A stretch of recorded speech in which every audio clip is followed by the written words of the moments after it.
মাথাটাকে নিচু করে জীবনের সব গুনার ফিরিস্তিগুলো একটা একটা করে স্বীকার করে আল্লাহরে বলেন, আল্লাহ আমি পাপী,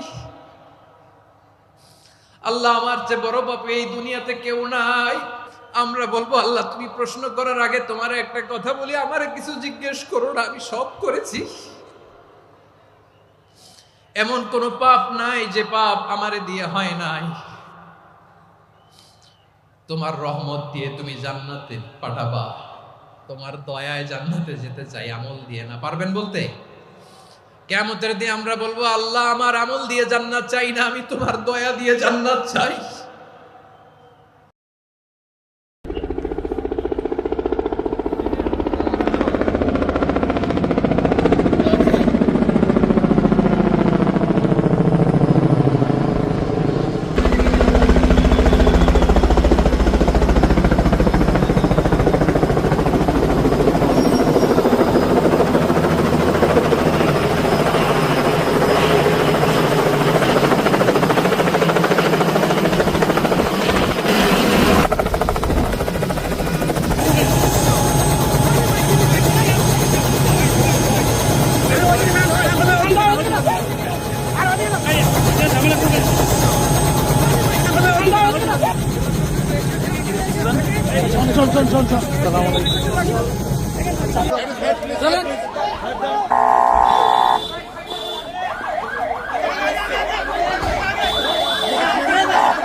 মিজানুর রহমান আজহারী সাহেবের আগমন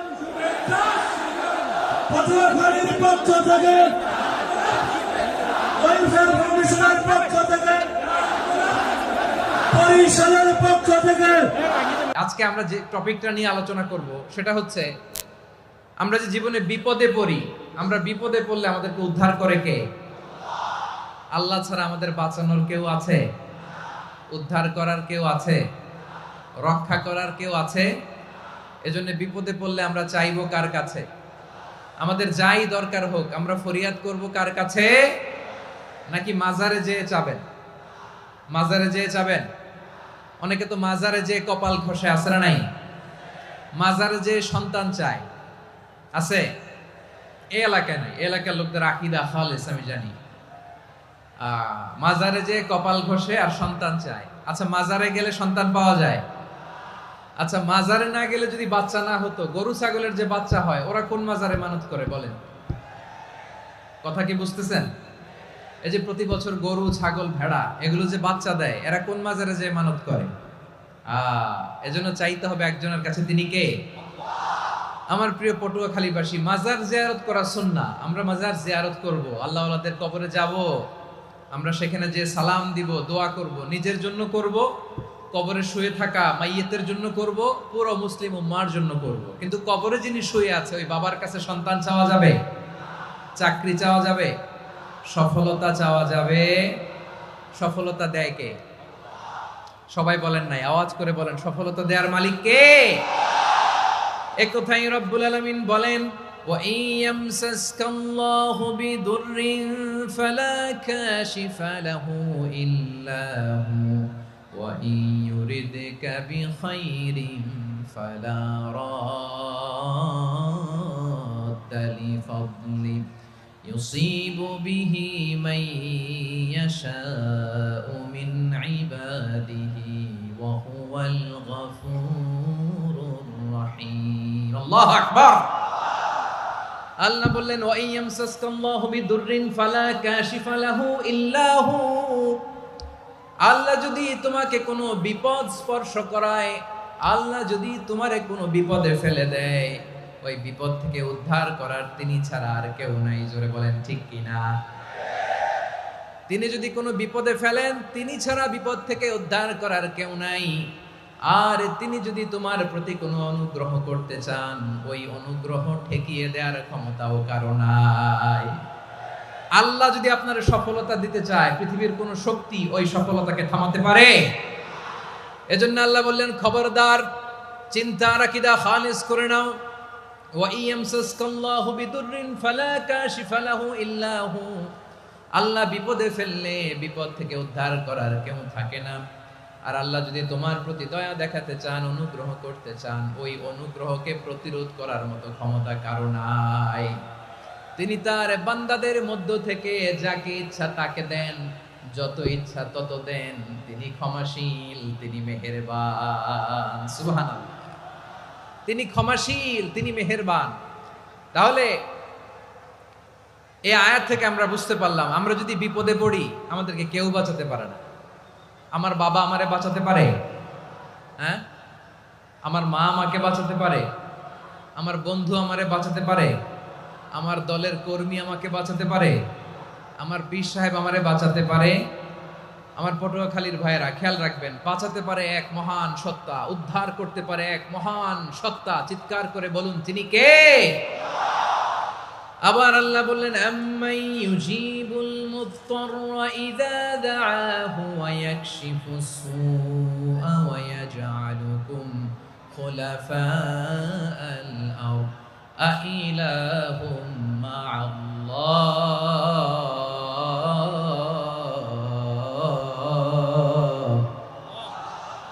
ক্বালিলাম মা তাযাক্কারুন। রব্বুল আলামিন বলেন, বিপদে পড়ে কাতর কণ্ঠে চিন্তাগ্রস্ত হয়ে যখন কেউ ফরিয়াদি হয়ে আল্লাহর ডাকে হাত তোলে, তখন ওই ব্যক্তির ডাকে সাড়া দেয় কে? সবাই বলুন। কণ্ঠে বিপন্ন অবস্থায় আপনি যখন কেঁদে কেঁদে হাত তুলে আপনার দুঃখের কথা জানান, আপনি যখন ডাকেন তারে, তখন আপনার ডাকে সাড়া দেয় কে? আল্লাহ বলে, আমি সাড়া দেই। তোমাদের বিপদকে মুক্ত করে দেয় কে? ওই আল্লাহর সাথে কোনো উপাস্য আছে নাকি? কিন্তু খুব অল্প সংখ্যক লোকই তোমরা উপদেশ গ্রহণ করো। কথাটা কার? তাহলে বিপন্ন মানবতা যখন কাঁদে, মানুষ যখন বিপদে পড়ে নিরুপায় হয়ে ফরিয়াদ করে, তার ডাক শোনার কেউ নাই একজন ছাড়া। চিল্লায় বলেন তো, তিনি কে?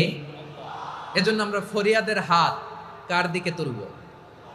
প্রিয় পটুয়াখালী বলেন, ফরিয়াদের দুটো হাত আমরা কার দিকে তুলবো? এবং খেয়াল রাখতে হবে, মাথার সাথে সেট করে নিতে হবে, আল্লাহ ছাড়া আমাকে উদ্ধার করার কেউ নাই। এই পৃথিবীতে কেউ আপন না। প্রিয় ভাইরা, বিপদে পড়লে বোঝা যায় কেউ আপন না। আপন শুধু একজন মহান সত্তা, তিনি কে? এটা কি আপনারা খেয়াল রাখতে পারবেন? হ্যাঁ, বিপদে আপদে কেউ আমাদের বাঁচাতে পারে না, তরাতে পারে না, মুক্তি দিতে পারে না, উদ্ধার করতে পারে না, একমাত্র আমার প্রভু ছাড়া, আল্লাহ ছাড়া। চিল্লায় বলেন ঠিক কিনা? এবং প্রিয় পটুয়াখালীর ভাইয়েরা, মাথার সাথে এটা সেট করে নিতে হবে যে আমাদের পুরো জীবনটাই পরীক্ষা। পুরো জীবনটাই কি? The life is a test. পুরো জীবনটাই পরীক্ষা। এই জীবনে বিপদ আসবে, আপদ আসবে, পরীক্ষা আসবে, সবার জীবনে এটা থাকে। এক একজনের পরীক্ষা এক এক রকম। আমার পরীক্ষা একরকম, মাসুদ ভাইয়ের পরীক্ষা একরকম, চৌধুরী সাহেবের পরীক্ষা একরকম, আপনার পরীক্ষা একরকম, ওনার পরীক্ষা আবার আরেক রকম। পুরো পৃথিবীটাই পরীক্ষা ক্ষেত্র, সবাই পরীক্ষা দিচ্ছি, কিন্তু কারো পরীক্ষা প্রশ্নের সাথে কারোটার মিল নাই। সুবহানাল্লাহ পড়বেন না? পুরোটাই পরীক্ষা ক্ষেত্র, সবাই পরীক্ষার্থী, কিন্তু প্রশ্নপত্র একটার সাথে আরেকটা মিলে না। One doesn't match the other. একজনেরটার সাথে আরেকজনেরটা মিলে না। কাউকে আল্লাহ তাআলা ধনী বানিয়ে পরীক্ষা করেন। কি বানিয়ে? কথা কি বুঝতেছেন নাকি কষ্ট হচ্ছে? কষ্ট হচ্ছে আপনাদের? কাউকে আল্লাহ ধনী বানিয়ে পরীক্ষা করেন, আবার কাউকে আল্লাহ তাআলা গরিব বানিয়ে পরীক্ষা করেন, কাউকে আল্লাহ অসুস্থ বানিয়ে পরীক্ষা করেন। কেউ দেখবেন যে দুরারোগ্য ব্যাধিতে আক্রান্ত, ডাক্তার বলেছে আর সময় নাই, দুরারোগ্য ব্যাধি, ক্যান্সার, যার নেই কোনো অ্যান্সার, তার জন্য পরীক্ষা হচ্ছে এই রোগ। আরেক লোক দেখবেন তার আবার রোগ বালাই নাই, মাশাআল্লাহ, তাকে আল্লাহ তাআলা আর্থিক দৈন্যতা, দারিদ্রতা দিয়ে পরীক্ষা করছেন। এরকম আছে না নাই? টাকা পয়সা নাই, দিন আনে দিন খায়, যা আছে তাতে চলে না, এটা তার জন্য পরীক্ষা। আবার আরেক শ্রেণীর লোক দেখবেন তাকে আল্লাহ অসুস্থতাও দেয় নাই, দারিদ্রতাও দেয় নাই, তার দাম্পত্য জীবনের সমস্যা আছে না নাই? স্ত্রী কথা শোনে না, অথবা ছেলে মেয়ে কথা শোনে না। তাহলে পরীক্ষা সবার জীবনে আছে, এক একজনের পরীক্ষাটা এক এক রকম। আল্লাহ তাআলা দেখতে চায় যে এই পরীক্ষার সময় আমরা কিরকম রেসপন্স করি। How to deal with the test, কিভাবে এই বিপদ আপদ পরীক্ষাগুলোকে আমরা হ্যান্ডেল করব, ডিল করব, এটা হচ্ছে আজকের আলোচনার বিষয়। বুঝতে পেরেছেন সবাই আমার প্রিয় ভাইয়েরা? তাহলে পরীক্ষাময় আমাদের জীবন, বিপদ আপদ পরীক্ষা, এটা মানুষের পিছু ছাড়ে না। সবার জীবনে পরীক্ষা আছে। নবীদের জীবনেও পরীক্ষা ছিল। সাহাবারা জিজ্ঞেস করেছেন, ইয়া রাসূলুল্লাহ, আইয়ুন নাসি আশাদ্দু বালাআন ফিদ দুনিয়া, এই দুনিয়ার বুকে কাদের পরীক্ষা সবচেয়ে বেশি? বিশ্বনবী বলেছেন, আল আম্বিয়া। এই পৃথিবীতে সবচেয়ে বেশি পরীক্ষা আল্লাহ তাআলা নিয়ে থাকেন নবীদের। কাদের? নবীদের। সুম্মাল আমসাল ফাল আমসাল, এরপরে নবীদের পরের স্তরে যারা, তাদের পরীক্ষা। এরপরে তাদের পরের স্তরে যারা, তাদের পরীক্ষা। সিদ্দিকিনদের, শুহাদাদের, সালিহিনদের, আল্লাহওয়ালাদের। যার ঈমান যত মজবুত, তার জীবনে পরীক্ষাও তত বেশি। চিল্লায় বলেন ঠিক কিনা? তাহলে মুমিনরা, বিশ্বাসীরা, আমরা কি পরীক্ষা বিপদ আপদে ভয় পাই? হ্যাঁ, বিপদ দেখলে ভয় লাগে আপনাদের? ভয় লাগে? হ্যাঁ, না, মুমিনরা বিপদে ভয় পায় না, তারা হতাশ হয় না, সুবহানাল্লাহ, তারা নিরাশ হয় না। বিশ্বাসীরা হাল ছেড়ে দেয় না, তারা ভরসা রাখে একজনের উপর। চিল্লায় বলতে হবে তিনি কে? কারণ মুমিন জানে the grief isn't permanent, the test isn't permanent, the struggle in our life isn't permanent. আমাদের জীবনের দুঃখ, কষ্ট, স্ট্রাগল, এগুলো পার্মানেন্ট নয়। after every difficulties there is an ease. সব কষ্টের পরেই একটা সুখ আছে না নাই? রব্বুল আলামিন বলেন, ফা ইন্না মাআল উসরি ইউসরা, ইন্না মাআল উসরি ইউসরা, ভয় পেও না, চিন্তা করো না, কষ্টের সাথেই আমি রেখে দিয়েছি স্বস্তি। সুবহানাল্লাহ বলেন। মুমিন জীবনে বিপদ যত বেশি, কষ্ট যত বেশি, তার সামনে সফলতা তার চেয়েও বেশি। ঠিক কিনা বলেন? কারণ বিশ্বাসীরা জানে রাত্রি যত গভীর হয়, সুবহে সাদিকের সময় তত আগাতে থাকে। গর্ভবতী নারীর পেটের ব্যথা যত বাড়তে থাকে, ঘরে নতুন মেহমান আগমনের সময় ঘনাতে থাকে। মুমিনদের উপর বিপদ, অত্যাচার, আপদ, পরীক্ষা যত বাড়তে থাকে, কালেমার পতাকা উড্ডয়নের সময় কাছে আসতে থাকে। বিশ্বাসীদের এগুলো হিসাব মিলানো অনেক আগে, এগুলো অনেক আগে হিসাব মিলানো। দুঃখের আধার শেষে সুখের আলো মিটি মিটি হাসে। চিল্লায় বলেন ঠিক কিনা? দুঃখ যত বেশি, পরীক্ষা যত বেশি, কষ্ট যত বেশি, সুখের সময় তত কাছাকাছি চিল্লায় বলতে হবে, ঠিক কিনা?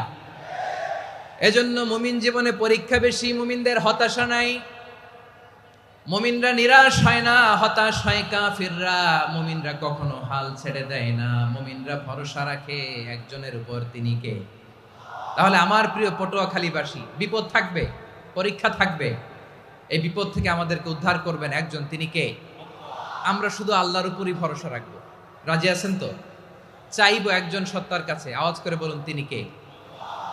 একজন সত্তার কাছে চাইবে। বিশ্বনবী ওনার চাচাতো ভাই আব্দুল্লাহ ইবনে আব্বাস রাদিয়াল্লাহু তাআলা আনহুকে বললেন, ইয়া আব্দুল্লাহ ইবনে আব্বাস, হে আব্দুল্লাহ ইবনে আব্বাস, ইযা সাআলতা ফাসআলিল্লাহ, যখন চাইবে আল্লাহর কাছে যাও। ও আব্দুল্লাহ, যখন চাইবা আল্লাহর কাছে চাও।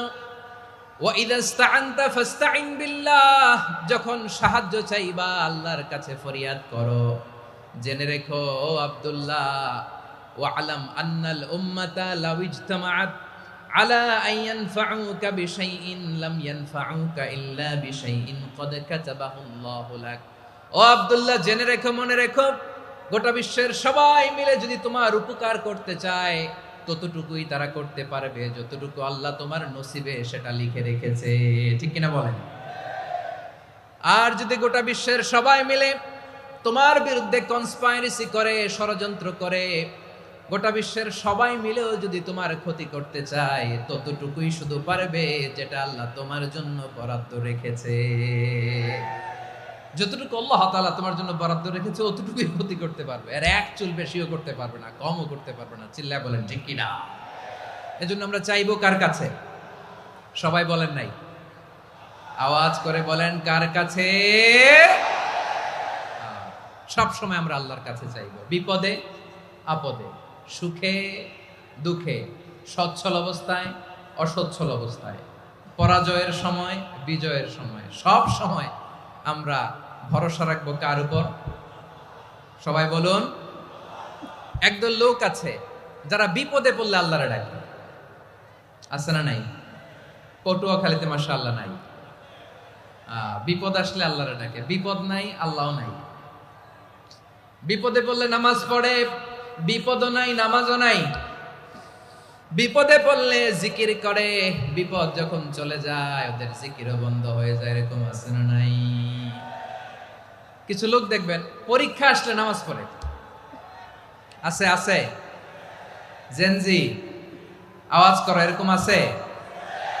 এই কমন পড়ে গেছে, কমন পড়ছে।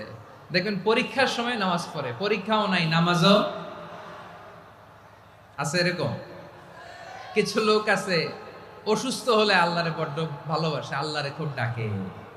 অসুস্থ হইলে, অসুস্থতাও নাই, আল্লাহ স্মরণও নাই। দেখবেন কিছু লোক নির্বাচন আসলে খুব আল্লাহ আল্লাহ হয়ে যায়, তখন দেখবেন মাথার মধ্যে হেজাব লাগায়, পাঞ্জাবি লাগায়, আল্লাহ আল্লাহ হয়ে যায়। নির্বাচনও নাই, এরপরে আল্লাহর কথাও নাই। আছে না নাই? না, এরকম হওয়া যাবে না। সব সময় আমরা আল্লাহরে ডাকবো, বিপদে আপদে সব সময় ভরসা রাখবো আমরা একজনের উপর। আওয়াজ করে বলেন, তিনি কে? এ কথায় আল্লাহ তাআলা আমাদের চোখে আঙ্গুল দিয়ে জানিয়ে দিলেন, ফাইদা রাকিবু ফিল ফুলকি দা'আউল্লাহা মুখলিসিনা লাহুদ্দিন ফালাম্মা নাজ্জাহুম ইলাল বাররি ইযা হুম ইউশরিকুন।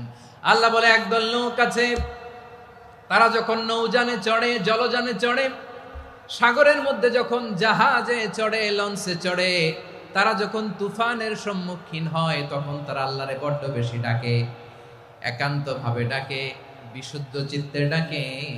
আবার তুফান থেকে তাদেরকে সেফ জোনে নিয়ে, নিরাপদ জোনে নিয়ে যখন বন্দরে আমি আল্লাহ তাদেরকে ভিড়িয়ে দেই, ওই লোকগুলো আবার আমি আল্লাহর সাথে শিরিক করে।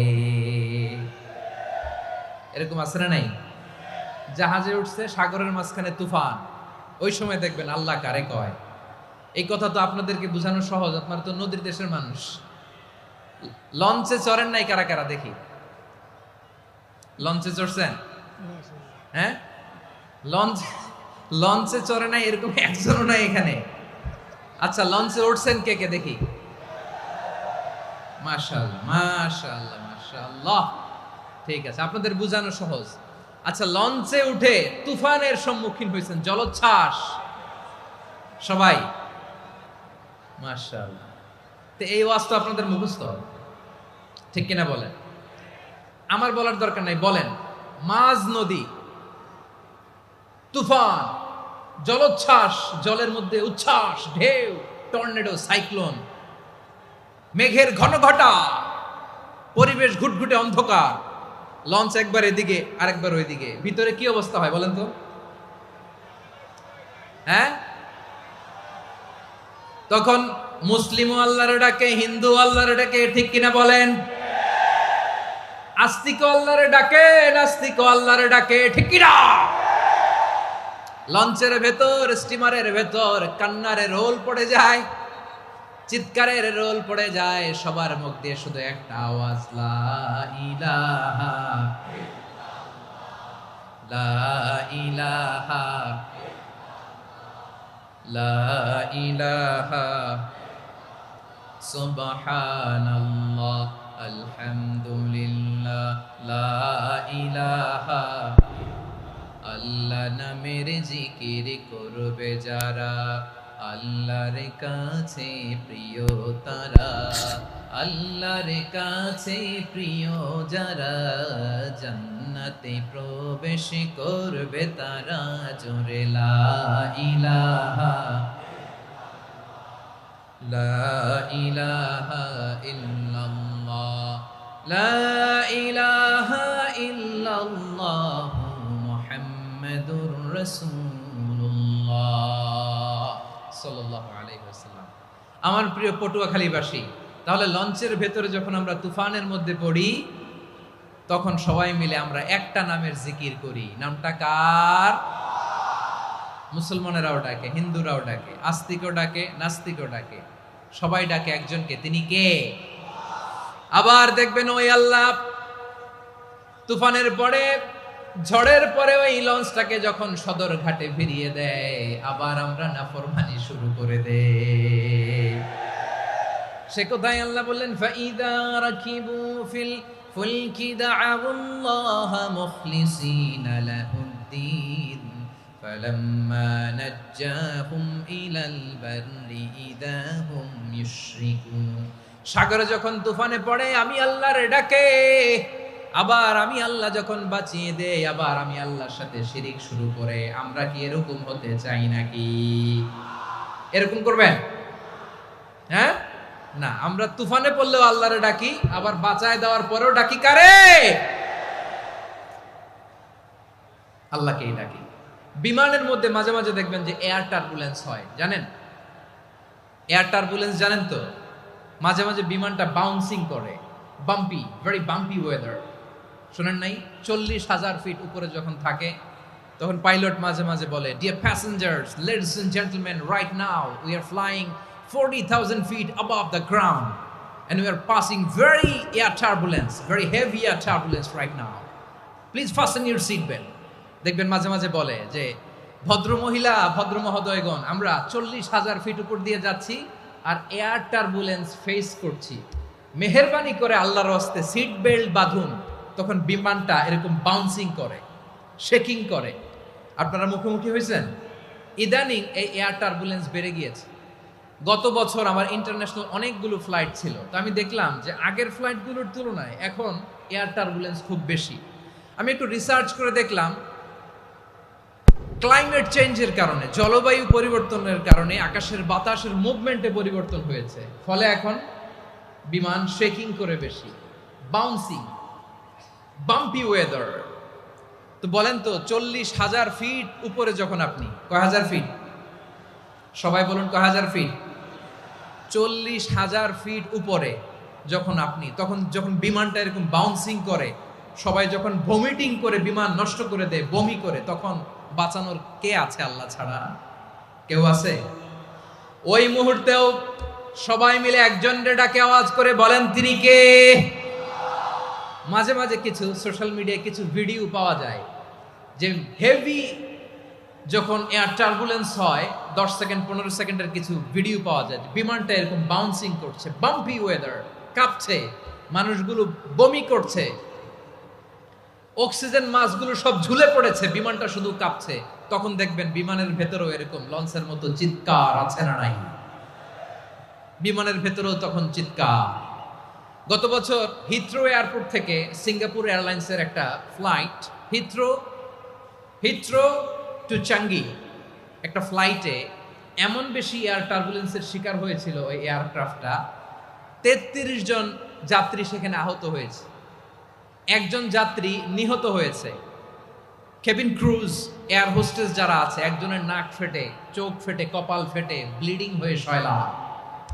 প্রিয় ভাইয়েরা, ওই 40,000 ফিট উপরে বিমানটা যখন কাঁপবে, তখন আমাদেরকে আল্লাহ ছাড়া আর কেউ বাঁচানোর আছে? এত আসতে বললে হবে?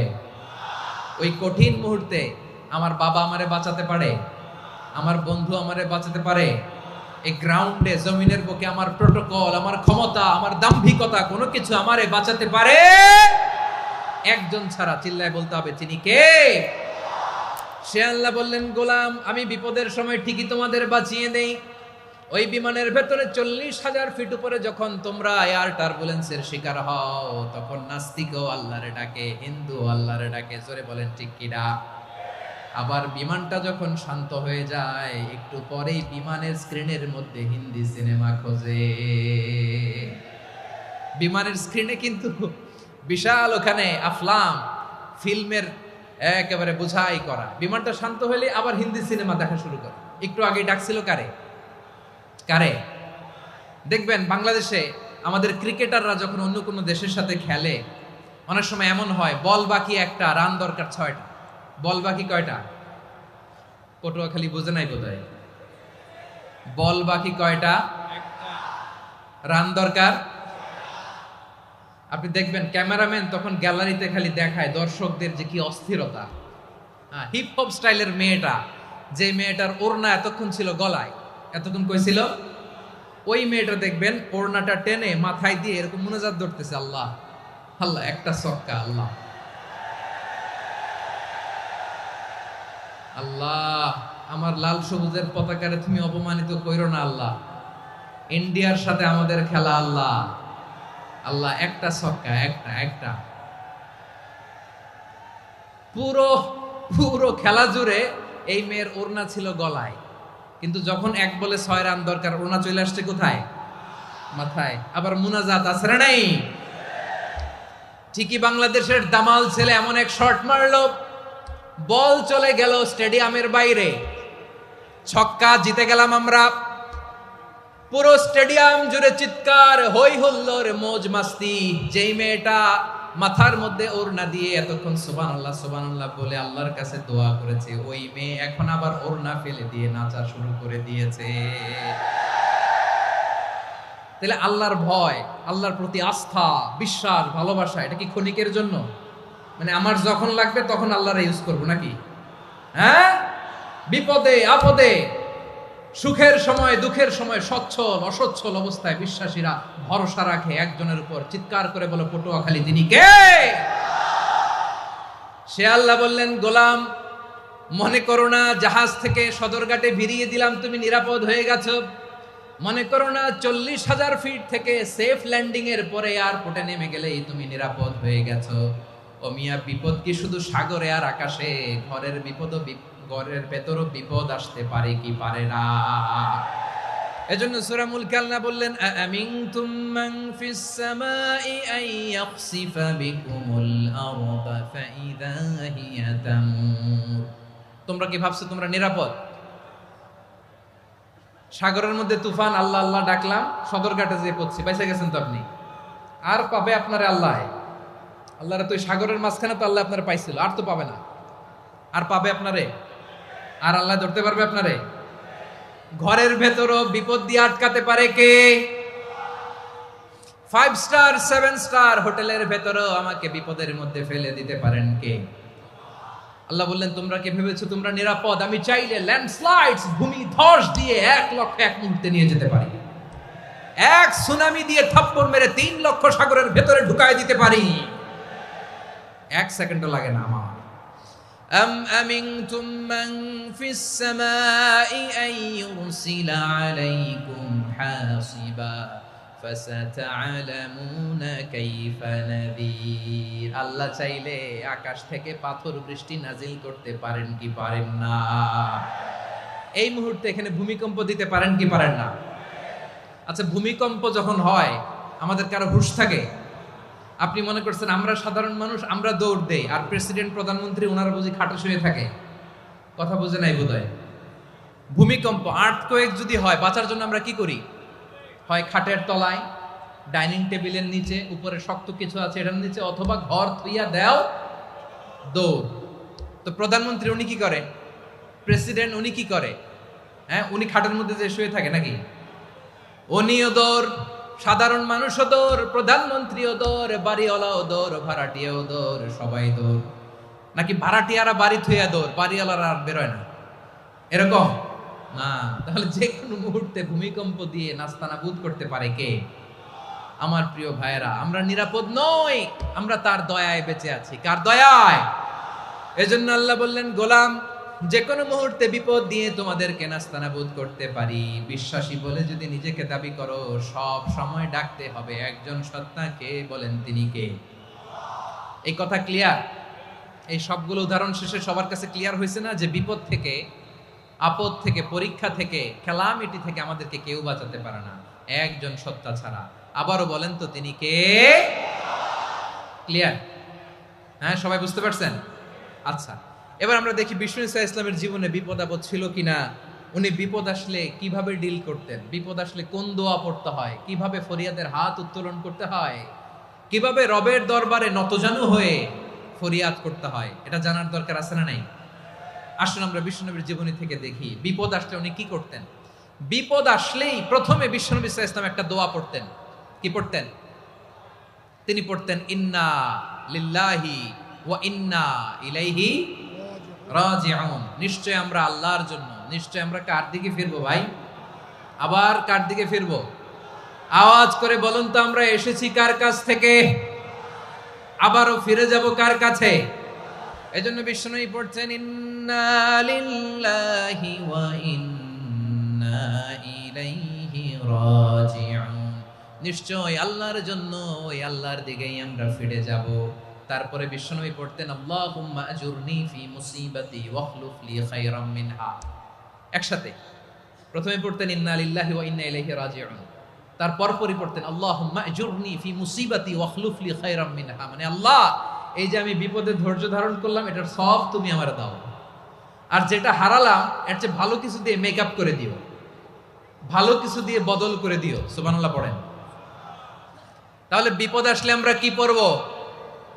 কথা বলেন।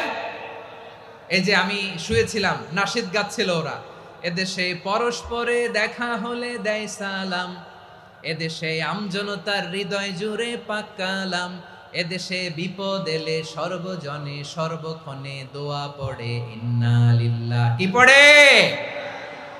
সুবহানাল্লাহ সুবহানাল্লাহ সুবহানাল্লাহ সুবহানাল্লাহ। এদেশে আজান শুনে সূর্য ওঠে শহর গ্রামে, এদেশে আজান শুনে সূর্য ডুবে সন্ধ্যা নামে, এদেশে সকল কাজে সবাই বলে বিসমিল্লাহ, এদেশে ভালো কিছু দেখে শুনে হাসি মুখে সবাই বলে মাশাআল্লাহ। সুবহানাল্লাহ পড়েন।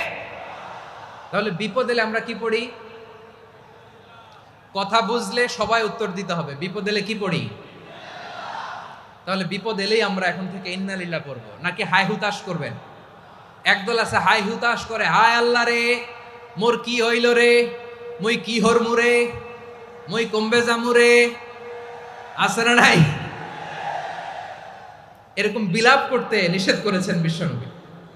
কি করব, কই যাব, কি হবে, হায় হায়, এরকম হাহুতাশ আছে না নাই? বিশ্বাসীরা হাহুতাশ করে না, তারা ইন্না লিল্লাহ পড়ে। কি পড়ে মনে থাকবে? আমরা পড়বো ইন্না লিল্লাহি ওয়া ইন্না ইলাইহি রাজিউন। নিশ্চয়ই আমরা আল্লাহর জন্য, আমরা আল্লাহর দিকেই ফিরে যাব। এরপর পড়বো আল্লাহুম্মা আজুরনি ফি মুসিবাতি ওয়াখলুফ লি খায়রাম মিনহা। আল্লাহ, আমি যে বিপদে ধৈর্য ধারণ করলাম এটার সওয়াব দিও, আর যা হারালাম তার চেয়ে ভালো কিছু দিয়ে বদল করে দিও। সুবহানাল্লাহ পড়েন।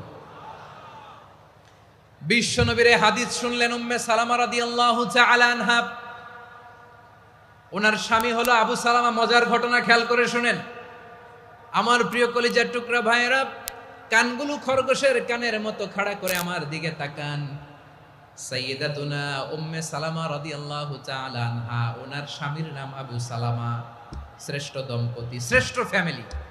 প্রথমে হিজরত করেছিলেন হাবাসায়, পরে হিজরত করেছেন মদিনায়। উহুদ যুদ্ধের পরে ওনার স্বামী আবু সালামা ইন্তেকাল করলো, শহীদ হলো। সুবহানাল্লাহ পড়েন। যখন আবু সালামা ইন্তেকাল করলো, উম্মে সালামা রাদিয়াল্লাহু তাআলা আনহা কেঁদে কেঁদে হয়রান। আর নবীর শিখানো বাণী অনুযায়ী তিনি বারবার পড়ছিলেন ইন্না লিল্লাহ। কি পড়ছিলেন? জামু কি হরমু এগুলো বলে নেই, কি বলছে? ইন্না লিল্লাহ। যেহেতু বিশ্বনবী বলেছেন কেউ যদি বিপদের প্রথম ধাক্কায় পড়ে ইন্না লিল্লাহি ওয়া ইন্না ইলাইহি রাজিউন, আল্লাহুম্মা আজুরনি ফি মুসিবাতি ওয়া আখলুফ লি খায়রাম মিনহা, তাহলে এই বিপদে যে সে যা হারালো তার চেয়ে শ্রেষ্ঠ কিছু দিয়ে আল্লাহ তার বদল দিয়ে দিবে।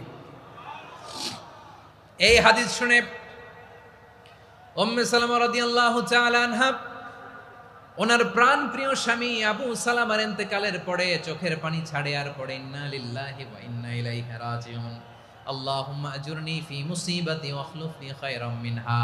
বারবার এই দোয়া পড়ে চোখের পানি ছাড়ে, এই দোয়া পড়ে চোখের পানি ছাড়ে। আর মনে মনে বলে আবু সালামার মতো ভালো মানুষ মদিনাতে নাই, আবু সালামার চেয়েও ভালো মানুষ মদিনাতে নাই। তার চেয়ে ভালো মানুষ কি করে আল্লাহ তাআলা আমারে দিবে? তার চেয়ে ভালো মানুষ তো আমি মদিনাতে দেখি না। চোখের পানি দিয়ে বুক ভাসায় আর নবীর হাদিসের উপর আমল করে পড়ে ইন্না লিল্লাহি ওয়া ইন্না ইলাইহি রাজিউন, ইন্না লিল্লাহি ওয়া ইন্না ইলাইহি রাজিউন। পড়তে পড়তে চোখের পানি ছাড়ে আর চিন্তা করে বিশ্বনবী বললেন এই দোয়া পড়লে যেটা হারালাম তার চেয়ে ভালো কিছু দিয়ে আল্লাহ পুরস্কার দেয়। আবু সালামার চেয়ে ভালো মানুষ মদিনার মধ্যে আর কে হতে পারে? কি আজীব তামাশা, কি অবাক করা ঘটনা। কিছুদিন পরে দেখা গেল সাইয়্যিদুল মুরসালিন রাহমাতাল লিল আলামিন স্বয়ং বিশ্ব নবী উম্মে সালামাকে বিয়ের প্রস্তাব পাঠিয়েছে। স্বয়ং বিশ্ব নবী উম্মে সালামা রাদিয়াল্লাহু তাআলা আনহাকে বিয়ের প্রস্তাব পাঠিয়েছেন। উনি রাজি হয়ে গেলেন, বিয়ে হয়ে গেল। উনি হয়ে গেলেন উম্মুল মুমিনিন, আমাদের মা, পুরো মুসলিম উম্মার মা। চিৎকার করে বলেন আল্লাহু আকবার। তাহলে আমার প্রাণ প্রিয় ভাইয়েরা, বিপদে পড়লে আমরা পড়বো ইন্না লিল্লাহি ওয়া ইন্না ইলাইহি রাজিউন, আল্লাহুম্মা আজুরনি ফি মুসিবাতি ওয়া আখলুফ লি খায়রাম মিনহা। পড়বেন? পড়বেন না? যারা যারা বিপদ আসলে এই দোয়াটা পড়বেন এখন থেকে আওয়াজ করে ইনশাআল্লাহ বলেন। যা হারাইছেন তার চেয়ে শ্রেষ্ঠ জিনিস দিয়ে বদলা দিবে কে? বিশ্বাস হয়? একটু সন্দেহ লাগে মনে হয়, একটু সন্দেহ আছে? যাদের বিশ্বাস হবে তাদের কি আল্লাহ উত্তম বদলা দিবে, ঠিক কিনা বলেন? তাহলে বিপদে পড়লেই প্রথমে আমরা এটা পড়ব। দোয়াগুলো যদি এখন মুখস্থ না হয়, এই যে রেকর্ডিং হচ্ছে, পেয়ে যাবেন, কালকেই পেয়ে যাবেন। শুনে শুনে মুখস্থ করবেন। আমার মায়েরা, আমার বোনেরা, আপনাদের জন্য 3টি মাঠের অ্যারেঞ্জমেন্ট করা হয়েছে, আমি জানি। আপনারাও এই দোয়াগুলো পড়বেন, আপনার স্বামীকে শেখাবেন, সন্তানকে শেখাবেন, আপনার পুরো পরিবারটাকে জান্নাতের টুকরো বানিয়ে দিবে কে? তাহলে বিপদ আসলে প্রথমে কি পড়তে হবে এটা জেনে গেলাম। এরপরে বিপদ আসলে নিজেকে কি করে আল্লাহর কাছে সঁপে দিতে হয় এটাও জানার দরকার আছে না নাই? বিপদে প্রথমে ইন্না লিল্লাহ পড়লাম, ধৈর্য ধারণ করলাম, বিপদ থেকে উদ্ধারের সর্বোচ্চ চেষ্টা করলাম। আমার কাজ যখন শেষ তখন আমি আমার এই বিষয়টা আল্লাহর কাছে সঁপে দিব। কার কাছে সুপর্দ করব? কার কাছে? বিপদে বললে কেমন করে নিজেকে আল্লাহর কাছে সঁপে দিতে হয় আসুন সাইয়েদনা ইব্রাহিম আলাইহিস সালামের জীবনী থেকে জানি। আল্লাহর খলিল ইব্রাহিম আলাইহিস সালাম আমাদের মতো সমাজ ব্যবস্থা পায় নাই। আমরা জন্মের পরে আমাদের কানের ভেতরে আজান দিয়েছে কে? একামত দিয়েছে কে? আমাদের বাপদাদারা আমাদের কানে আজান দিয়েছে কি? দেয় নাই। আমাদের জন্মের পরেই তো আজান, একামত, বাড়ির পাশে মসজিদ, প্রতিদিন আজান, জুমার খুতবা, প্রতি মাসে মাসে তাফসিরুল কোরআন মাহফিল, মসজিদ, মিনারা, অভাব নাই, ঠিক কিনা বলেন? আপনি যেই সুন্দর ইসলামিক এনভায়রনমেন্ট পেয়েছেন, আমাদের ইব্রাহিম খলিল উনিও কি এরকম পেয়েছিলেন? হ্যাঁ, উনি জন্মের পর পরে ওনার কানে আজান দিছে কেউ? আমার প্রিয় ভাইরা, আগা গোড়া একটা শিরকি পরিবেশ উনি জন্মগ্রহণ করেছেন। উনি ছাড়া ওই তল্লাটে একজনও আল্লাহর উপর বিশ্বাসী নাই। কল্পনা করতে পারেন? গোটা তল্লাটে, গোটা দেশে বিশ্বাসী মুমিন আল্লাহর উপর বিশ্বাস স্থাপনকারী কয়জন? সবাই বলেন কয়জন? বাকি সব মুশরিক। বাকি সব মুশরিক নিজের সাথে নিজে শক্ত বোঝাপড়া করে, অ্যানালজি করে, সেলফ কনভারসেশন করে উনি মহা সত্যের সন্ধান পেয়েছে। উনি আকাশের তারা দেখে ভাবে মনে হয় এটাই আমার খোদা। ওরা দেখে তারা নাই, মনে মনে বলে না তাইলে এটা না। আবার চাঁদ দেখে বলে চাঁদটা বড় মায়া লাগে, মনে হয় এটাই আমার রব। পরে দেখে চাঁদও নাই, কয় না এটা না। এরপরে দ্বিপ্রহরের জলজলে সূর্যটা খাঁ খাঁ করে গোটা পৃথিবীটারে রৌদ্র দিয়ে তাতিয়ে রাখে। তিনি ভাবলেন মনে হয় এটাই আমার রব, কারণ এটাই তো সবচেয়ে বড়। কিন্তু বিকেল বেলা ওই সূর্যটাও যখন চলে যায়, সাইয়েদনা ইব্রাহিম বলে না এটাও তো নাই। আমার খোদা যদি আমারে ছেড়ে চলে যায়, বিপদে পড়লে আমারে উদ্ধার করবে কে? এভাবে নিজের সাথে অ্যানালজি, সেলফ কনভারসেশন করতে করতে করতে তিনি মহা সত্যের সন্ধান পেয়েছেন। সুবহানাল্লাহ পড়েন। সব শেষে তিনি ডিসিশন নিয়ে ঘোষণা দিলেন, ইন্নী ওয়াজ্জাহাতু ওয়াজহিয়া লিল্লাযী ফাতারাস সামাওয়াতি ওয়াল আরদা হানিফান ওয়া মা আনা মিনাল মুশরিকিন। নিশ্চয় আমি এমন সত্তার দিকে মনোনিবেশ করলাম, মুখাপেক্ষী হলাম, যিনি আকাশ বানিয়েছেন, জমিন বানিয়েছেন, আমি মুশরিক নই। সুবহানাল্লাহ। পারতেন, আপনি পারতেন? কেউ নাই, লক্ষ লক্ষ মুশরিক, আপনি একা। ওনার মতো এরকম বিচক্ষণতা দিয়ে আল্লাহরে খুঁজে পাইতে পারতেন আপনি? কি নবী ছিল, আল্লাহকে খুঁজে পেয়েছে। যখন আল্লাহর ইবাদত শুরু করলো, এই কথা ছড়ায় পড়লো চারদিকে। নমরুদ সাইয়েদনা ইব্রাহিমকে ডেকে পাঠালেন। নমরুদ বলে, ইব্রাহিম তুমি নাকি মূর্তির পূজা না করে কোন নতুন রবের ইবাদত করো, কে তোমার রব? সাইয়েদনা ইব্রাহিম বললেন, রব্বি আল্লাযী ইউহয়ী ওয়া ইউমীত, আমি এমন রবের ইবাদত করি যিনি জীবন দেন, যিনি মৃত্যু দেন। নমরুদ বলে, তাই নাকি? তোমার রব জীবন দেয়, মৃত্যু দেয়, আর এটা তো আমি দেই। আমিও তো জীবন দেই, আমিও তো মৃত্যু দেই। সাইয়েদনা ইব্রাহিম বললেন, কেমন করে তুমি জীবন দাও, মৃত্যু দাও, একটু দেখাও তো। নমরুদ জেলখানা থেকে দুজন কয়েদিকে ডেকে আনলো। কয়েদি এনে অর্ডার করলো, একটাকে এখনই শিরোচ্ছেদ, হেড অফ, ডেথ পেনাল্টি, মৃত্যুদণ্ড দেয়া হলো। ফিনকি দিয়ে রক্ত বেরোলো। নমরুদ বলে, দেখো দুজনকে ধরে আনলাম, একজন কয়েদিকে দিলাম ডেথ পেনাল্টি, মৃত্যুদণ্ড, ওরে মৃত্যু দিলাম। আরেকজন যে দাঁড়িয়ে আছে, চাইলে ওরেও আমি মৃত্যুদণ্ড দিতে পারি, কিন্তু না, ওরে আমি দিব না, ওরে আমি বাঁচাইয়া দিলাম, ছেড়ে দিলাম, মানে জীবন দিলাম। দেখো ইব্রাহিম, তোমার চোখের সামনে একজনরে মৃত্যু দিলাম, আর একজনরে জীবন দিলাম। আপাত দৃষ্টিতে তাই তো, একজনরে তো জীবন দিল, আরেকজনরে মৃত্যু দিল। সাইয়েদনা ইব্রাহিম এবার বিপাকে পড়ে গেলেন। কিন্তু এক একজন নবীকে আল্লাহ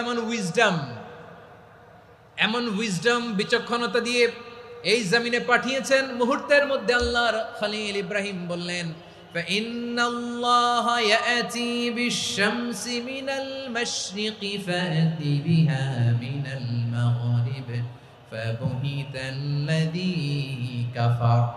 আল্লাহর খলিল ইব্রাহিম বললেন, নমরুদ বুঝলাম তুমি জীবন দাও, মৃত্যু দাও, দেখলাম, কিন্তু আমার রব, আমার আল্লাহ প্রতিদিন সকালবেলা উষা লগ্নে ওই পূর্ব দিগন্ত থেকে সূর্যটাকে উদিত করেন, সাঁঝের বেলা, বিকেল বেলা, কুথুরি লগ্নে, সন্ধ্যা বেলা ওই দ্বিপ্রহরের জল জলে সূর্যটাকে পশ্চিম দিগন্তে ডুবিয়ে দেন।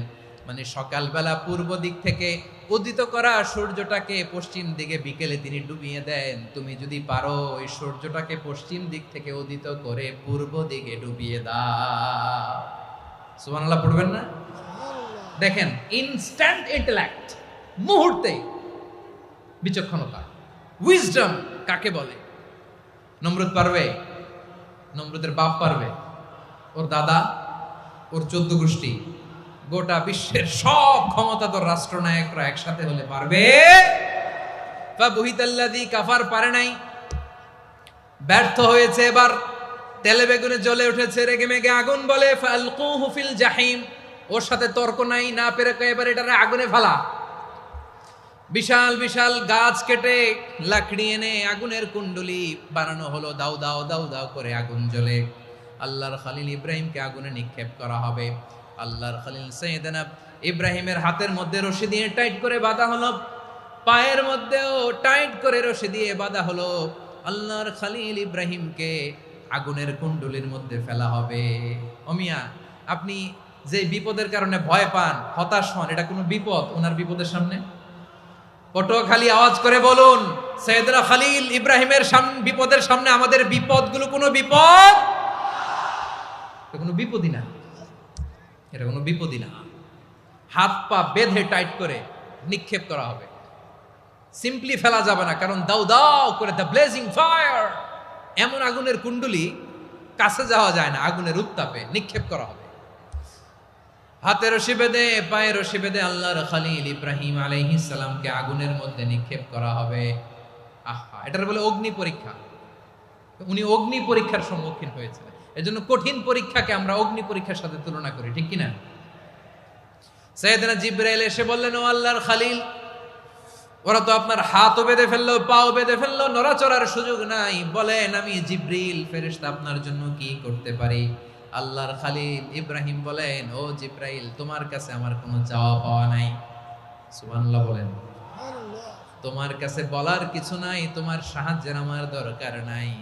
সাইয়েদনা ইব্রাহিম আলাইহিস সালামকে হাতে পায়ে রশি বেঁধে হাত পা বাঁধা অবস্থায় জ্বলন্ত অগ্নিকুণ্ডে যখন নমরুদের দলবল নিক্ষেপ করবে, আল্লাহর খলিল কিভাবে নিজেকে আল্লাহর কাছে সঁপে দিয়েছেন, পটুয়াখালীর ভাইরা খেয়াল করে শুনুন। হাত পা বেঁধে আল্লাহর খলিলকে যখন নিক্ষেপ করা হবে, তিনি মুখ ফুটে বলে ফেললেন, হাসবুনাল্লাহু ওয়া নি'মাল ওয়াকিল। হাসবুনাল্লাহু ওয়া নি'মাল ওয়াকিল, আমার জন্য আল্লাহই যথেষ্ট, আমার জন্য আল্লাহই যথেষ্ট। তিনি আমার সবচেয়ে বড় গার্ডিয়ান, তিনি আমার সবচেয়ে বড় অভিভাবক। জিব্রাইলের সাহায্যে অফারকে ফিরিয়ে দিলেন। দুনিয়ার বুকে কারো কাছে কিছু বলেন নাই, মুখ ফুটে বলেছেন হাসবুনাল্লাহ।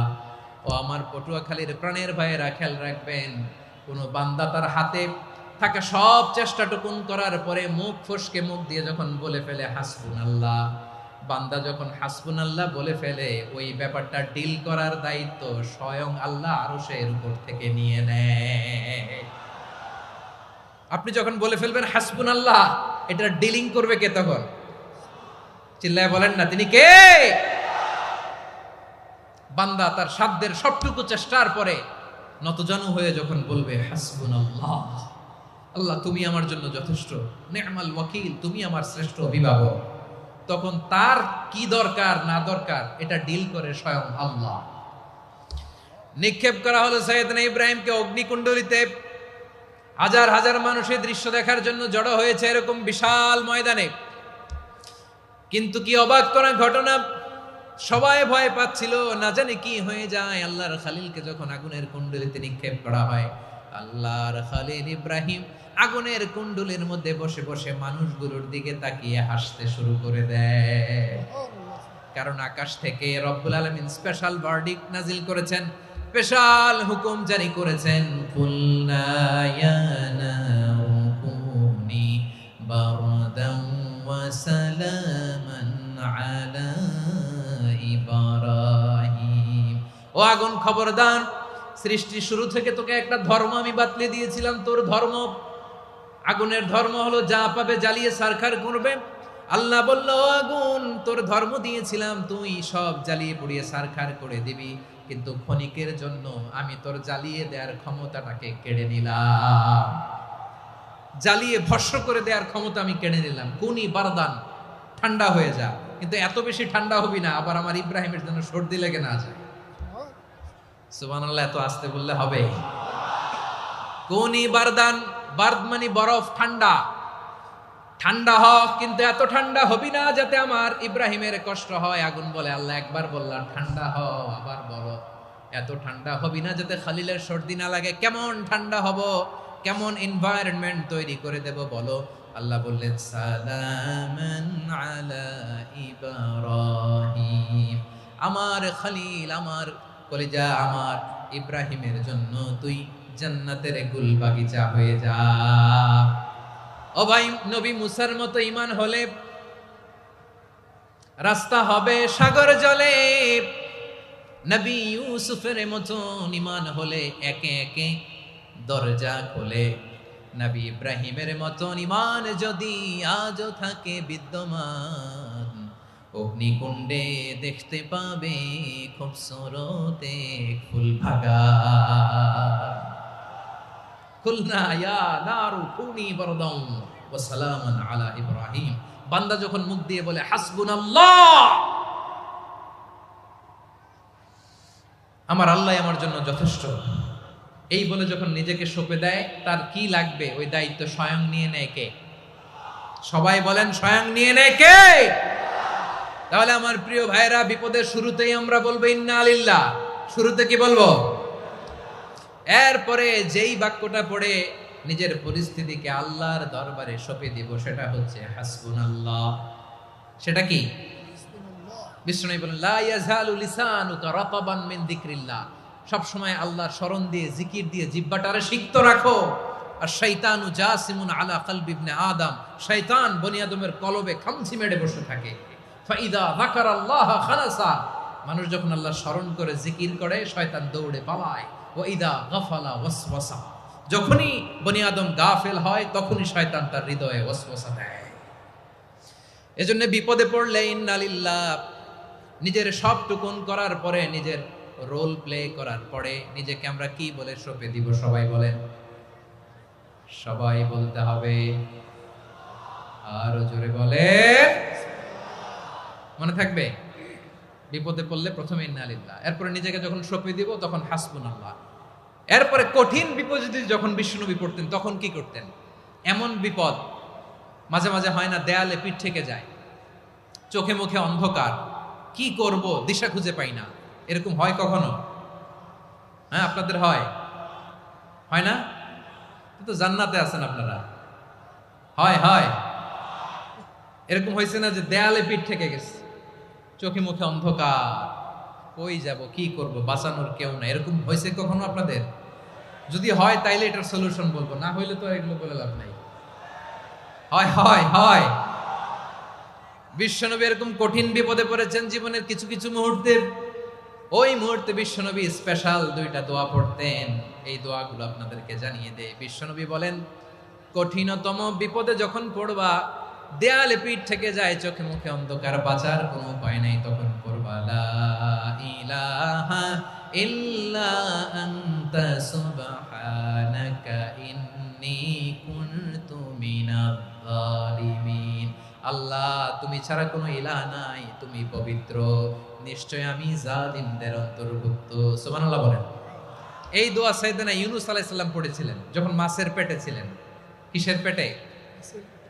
এবং অনেক মুফাসসিরিন একরাম বলেছেন, অনেক আহলুল ইলমরা বলেছেন, এটা হচ্ছে ইসমে আজম। ইসমে আজম এমন দোয়া যেটা দিয়ে দোয়া করলে আল্লাহ দোয়া কবুল করে, কিন্তু এটা কোনটা, এটা নিয়ে ইখতিলাফ আছে। কোন আহলুল ইলম বলেন এই লা ইলাহা ইল্লা আনতা সুবহানাকা ইন্নী কুনতু মিনাজ জালিমিন, এটা হচ্ছে ইসমে আজম। সাইয়েদনা ইউনূস আলাইহিস সালাম পড়েছেন। আপনারা পড়েননি? তুফান হইলে পড়েন না? আমাদের এলাকায় তো এটা খুব, এটার উপর ব্যাপক আমল আছে। পটুয়াখালীতে কি অবস্থা বলেন? পড়েন পড়েন পড়েন পড়েন। একটা গল্প শুনেছিলাম, পাক হানাদার বাহিনী যখন বাংলাদেশে অ্যাটাক করত, ৭১ সালের ঘটনা বলতেছে, আমরা তো দেখি নাই, শুনছি আর কি। ৭১ যদি দেখতাম, এতদিনে রাজাকার হয়ে যেতাম। আল্লাহ আমাদেরকে বাঁচাই দিছে, আল্লাহর মেহেরবানি, ঠিক কিনা বলেন? মন মতো হইলে মুক্তিযোদ্ধা, মন মতো না হইলে রাজাকার। কত কিছু দেখলাম এই শাহবাগের বুকে। আল্লাহ, ৭১ সালে দেখি নাই, আমরা শুনেছি পাক হানাদার বাহিনী জিজ্ঞেস করত মুসলিম না অমুসলিম চেক করার জন্য, বলতো কালেমা বল, কালেমা বাতাও। তো যারা কালেমা বলতে পারতো, পাকিস্তানি বাহিনী নাকি ওদেরকে ছেড়ে দিত, শুনেছি। তো একজনকে, এক বাঙালিরে পেয়ে তার মাথার মধ্যে বন্দুকর নল ধরে বলতেছে, কালেমা বল সালে, কালেমা বাতা, কালেমা বল। তো ভয়ের চোটে এই দোয়া পড়া শুরু করছে। ও পড়তেছে লা ইলাহা ইল্লা আনতা সুবহানাকা ইন্নী কুনতু মিনাজ জালিমিন। পাকিস্তানি বলে সালে ইয়ে তো মুসিবত কা কালেমা है। বাঙালি কয় হাম তো ভি মুসিবত মে है। পাকিস্তানি বলে বেটা কোন দোয়া বললি, এটা তো মুসিবতের কালেমা। কয় আমিও তো মুসিবতে আছি। আমার মাথার মধ্যে বন্দুক ধরে তুমি আমারে কালেমা জিজ্ঞেস করো, এখন কোনটা কালিমা আর কোনটা কি, তো আমার হুশ আছে নাকি? প্রিয় ভাইরা, আসলে এটা দুআউল মুসিবা, বিপদে পড়লে এ দোয়া পড়তে হয়। লা ইলাহা ইল্লা আনতা সুবহানাকা ইন্নী কুনতু মিনাজ জালিমিন। এটা পড়বেন আপনারা। এই দোয়া পড়ে সাইয়েদনা ইউনূস আলাইহিস সালাম মাছের পেট থেকে রক্ষা পেয়েছিলেন। রক্ষা করেছিল কে?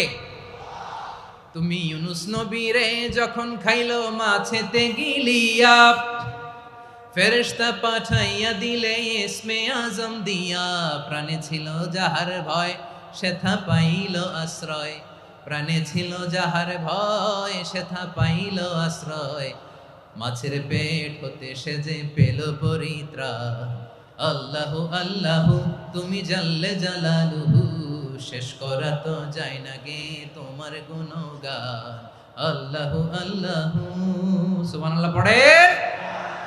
লা ইলাহা ইল্লা আনতা সুবহানাকা ইন্নী কুনতু মিনাজ জালিমিন। বিশ্বনবী বললেন, দেয়ালে পিঠ থেকে গেলে, চোখে মুখে অন্ধকার, বাঁচার কোনো উপায় নাই, তখন এই দোয়াটা পড়তে হবে। এই দোয়া পড়ে আল্লাহর কাছে ফরিয়াদ করলে বিপদ মুক্ত করবেন কে?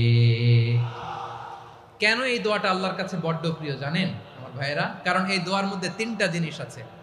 আমি যেরকম আঙ্গুল উঁচু করেছি এরকম করেন তো। তিনটা। কয়টা? তিনটা। এক নম্বরে হচ্ছে তাওহীদ, দুই নম্বরে তাসবিহ, তিন নম্বরে তাকরীর। আই রিপিট, আবারও বলছি, এক নম্বরে তাওহীদ, দুই নম্বরে তাসবিহ, তিন নম্বরে তাকরীর। এ দোয়াটা আল্লাহর কাছে এত পছন্দনীয় কারণ এ দোয়ার প্রথম অংশে আছে তাওহীদ, আল্লাহর একত্ববাদের ঘোষণা। লা ইলাহা ইল্লা আনতা, ও আল্লাহ আপনি ছাড়া কোনো ইলাহ নাই, উপাস্য নাই। এ কথা বললে আল্লাহ বড্ড খুশি হয়ে যায়। সুবহানাল্লাহ পড়েন। এ দোয়ার দ্বিতীয় অংশে আছে তাসবিহ, মানে আল্লাহর প্রশংসা, প্রশংসা সূচক বাণী। সুবহানাক সুবহানাক সুবহানাক, ও আল্লাহ আমি আপনার পবিত্রতা ঘোষণা করছি। সুবহানাক, এ কথা শুনলেও আল্লাহ খুশি হয়ে যায়। সুবহানাল্লাহ পড়েন। এই দোয়ার তৃতীয় অংশে আছে তাকরীর। তাকরীর মানে পাপের স্বীকৃতি। তাকরীর মানে কি? তাকরীর মানে পাপের স্বীকৃতি। এই দোয়ার তৃতীয় অংশে আছে ইন্নী কুনতু মিনাল জালিমিন, ও আল্লাহ আমি জালিমদের অন্তর্ভুক্ত। আল্লাহ আল্লাহ আমি জালেম, আল্লাহ আমি ভুল করেছি, অন্যায় করেছি, আল্লাহ আমি জালেমদের অন্তর্ভুক্ত। এই পাপের স্বীকৃতি, অ্যাকনোলেজমেন্ট আল্লাহ বড্ড পছন্দ করে। যখন আল্লাহর কাছে আপনি ছোট হবেন, ছোট হতে হতে যত ছোট হবেন, ওই দৃশ্যটা দেখতে আল্লাহ বড্ড পছন্দ করে। সুবহানাল্লাহ বলেন। তিন নম্বর অংশ ইন্নী কুনতু মিনাজ জালিমিন, আল্লাহ আমি জালেমদের অন্তর্ভুক্ত। সাইয়েদনা আদম আলাইহিস সালাম ভুল করে যখন নিষিদ্ধ গাছের ফুল খেয়ে ফেললেন, ফল খেয়ে ফেললেন, আল্লাহ বললেন আদম ক্ষমা পেতে চাইলে তুমি আর হাওয়া মিলে স্বীকৃতি দাও, পাপের স্বীকৃতি। আর পড়ো রব্বানা যালামনা আনফুসানা ওয়া ইল্লাম তাগফির লানা ওয়া তারহামনা লানাকুনান্না মিনাল খাসিরিন। ও আল্লাহ আমি আদম আর হাওয়া যালামনা আনফুসানা, আমরা আমাদের নফসের উপর বড্ড জুলুম করেছি। আল্লাহ ওয়া ইল্লাম তাগফির লানা ওয়া তারহামনা, আপনি যদি ক্ষমা না করেন, আপনি যদি দয়া পরবশ না হন, আপনি যদি রহম না করেন, আমরা তো ক্ষতিগ্রস্তদের মধ্যে শামিল হয়ে যাব। এই দোয়া করার সাথে সাথে সাইয়েদনা আদম আর হাওয়া আলাইহিস সালামকে ক্ষমা করে দিলেন কে? তাহলে এই দোয়ার তিন নম্বর অংশ তাকরীর, এটা আল্লাহ বড্ড পছন্দ করে। আমার কলিজার টুকরা ভাইয়েরা, গুনাহ করে শিকার যেতে হবে, এটা আল্লাহ ভালোবাসেন। সাইয়েদনা আবু বকর রাদিয়াল্লাহু তাআলা আনহু বিষ্ণু ইসা ইসলামকে বললেন, ইয়া রাসূলুল্লাহ আল্লিমনি দুআআন আদউ বিহি ফি সলাতি, নবী হে আপনি আমার এমন একটা স্পেশাল দোয়া শিখায়া দেন যে দোয়াটা আমি নামাজে পড়ব।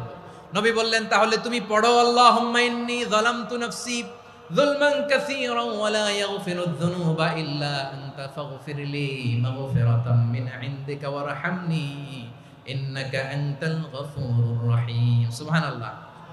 সালাম ফিরানোর আগে পড়েন, কথা কয় না, পড়েন পড়েন। ও আবু বকর, নামাজে যদি দোয়া করতে মনে চায় এই দোয়াটা পড়বা, আল্লাহুম্মা ইন্নী যালামতু নাফসি, আল্লাহ জুলুম করেছি আমার নফসের উপর, যুলমান কাসীরা, অনেক জুলুম, ওয়া লা ইয়াগফিরুয যুনুবা ইল্লা আনতা, আপনি ছাড়া এই জুনুব, এই পাপ ক্ষমা করার দ্বিতীয় কোনো রব নাই। আছে? আল্লাহ ছাড়া আমাদের গুনাহ আর কে কে ক্ষমা করতে পারে বলেন তো? কে পারে? কে? এজন্য আল্লাহরে বলবেন, আল্লাহ আমি ছাড়া তোমার গোলামের অভাব নাই। ও আমার রব, আমি ছাড়া এই জমিনের বুকে তোমার গোলামের অভাব নাই, কিন্তু তুমি ছাড়া তো আমার দ্বিতীয় কোনো রব নাই। পারবেন বলতে? পারবেন? চোখের পানি ছেড়ে আল্লাহরে বলবেন, আল্লাহ তুমি আমার রব, তুমি আমার সব। কি বলবেন? আল্লাহ আমারে রব। সবাই বলুন, আল্লাহ আমারে রব, দমে দমে তনু মনে তারি অনুভব। আল্লাহ আমারে রব। আল্লাহরে বলেন, আল্লাহ তুমি আমার রব, তুমি আমার সব। আল্লাহ আমি ছাড়া এই জমিনে তোমার গোলামের অভাব নাই, তুমি ছাড়া আমার দ্বিতীয় কোনো রব নাই। এ কথা বলে চোখের পানি ছেড়ে আল্লাহরে স্বীকৃতি দেন, আল্লাহ আমি পাপী। আল্লাহ এই জমিনে আমার চেয়ে বড় পাপী আর কেউ নাই। অজু করে সিজদায় লুটিয়ে পড়ে চোখের পানি ছেড়ে আল্লাহরে পাপের স্বীকৃতি দেন, আল্লাহ এমন কোন জুলুম নাই, গুনাহ নাই আমি করি নাই, সগীরা কবিরা, জেনে না জেনে, ইচ্ছায় অনিচ্ছায়, শিরকি বেদাতি সব গুনাহ করেছি। আল্লাহ আকাশের নিচে জমিনের উপরে আমার চেয়ে বড় গুনাহগার আর কেউ নাই। চোখের পানি ছেড়ে আল্লাহরে বলেন, আল্লাহ আমি ছাড়া তোমার গোলামের অভাব নাই, তুমি ছাড়া আমার দ্বিতীয় কোনো রব নাই, তুমি ছাড়া তো কেউ আমার গুনাহ ক্ষমা করার নাই, তুমি আমার রব, তুমি আমার সব। বলতে পারবেন? এই তাকরীর আমার পটুয়াখালীর ভাইয়া, এই স্বীকৃতিটা দেখতে আল্লাহ বড্ড ভালোবাসে, কারণ আমরা সবাই গুনাহগার। আমরা সবাই কি? বিশ্বনবী বলেন, কুল্লুকুম খাত্তাউন, বানি আদম তোমরা সবাই পাপী। সবাই কি? সবাই পাপী। আমরা সবাই পাপী। আপন পাপের বাটখারা দিয়ে অন্যের পাপ মাপি। আমরা যে পাপী এটা ভাবতে মনে চায় না কারো, খালি অন্যের পাপ দেখি আমরা, এটা ভুল। ওর এই পাপ, ও পাপী, ও জালেম, ও জাহান্নামী, এরকম একটা টেন্ডেন্সি। আমার যে কি হালাত এটার খেয়াল নাই। খেয়াল করতে হবে যে আমি সবচেয়ে বড় পাপী, ঠিক কিনা বলেন? পাপ করি নাই এমন কেউ আছি? হ্যাঁ আছি। কেউ না জানলেও জানে কে আমার পাপের ঘটনা? পৃথিবী না জানুক আমি তো জানি, আমি কি পাপ করেছি হায়। ও আমার কলিজার টুকরা ভাইয়েরা, মাথাটাকে নিচু করে জীবনের সব গুনার ফিরিস্তিগুলো একটা একটা করে স্বীকার করে আল্লাহরে বলেন, আল্লাহ আমি পাপী। আল্লাহ আমার চেয়ে বড় পাপী এই দুনিয়াতে কেউ নাই। আকাশের নিচে জমিনের উপরে আমার চেয়ে বড় পাপী কেউ নাই। একটা একটা করে আল্লাহ স্বীকার করি আমি পাপী। সব পাপের স্বীকৃতি দিলাম। পৃথিবী না জানুক আমি তো জানি, আমি কি পাপ করেছি হায়। আমার পাপের করলে বিচার, বাঁচার আমার নাই উপায়। দয়াময় তুমি মাফ করো আমায়, মাফ করো আমায়। আল্লাহ তাআলা যদি দয়া করে আমাদেরকে মাফ না করে, আমাদের বাঁচার কোনো উপায় নাই। আপনি কি ভেবেছেন আপনার নামাজ দিয়ে আপনি জান্নাতে যাবেন? আপনি তাহাজ্জুদ গুজার, সেজদা দিতে দিতে কপালে দাগ ফেলেছেন, এটা আপনারা জান্নাতে নেবে না। আপনি এলাকার সবচেয়ে বড় হাতেম তাই দানশীল, এই দানের ভরসায় বসে আছেন, কশিন কালো না। আমাদের নামাজ, আমাদের রোজা, আমাদের ইবাদত, এগুলোকে মিজানের পাল্লায় উঠালে কোনো ওজনই হবে না। তবে আমাদের একটা কৌশল জানা আছে, আমরা আল্লাহর রহমতের ভিখারি। আমরা সেদিন আগেই গুনার স্বীকৃতি দিয়ে দেব। আমরা বলবো, আল্লাহ তুমি প্রশ্ন করার আগে তোমার একটা কথা বলি, আমারে কিছু জিজ্ঞেস করো না, আমি সব করেছি। এমন কোন পাপ নাই যে পাপ আমারে দিয়ে হয় নাই।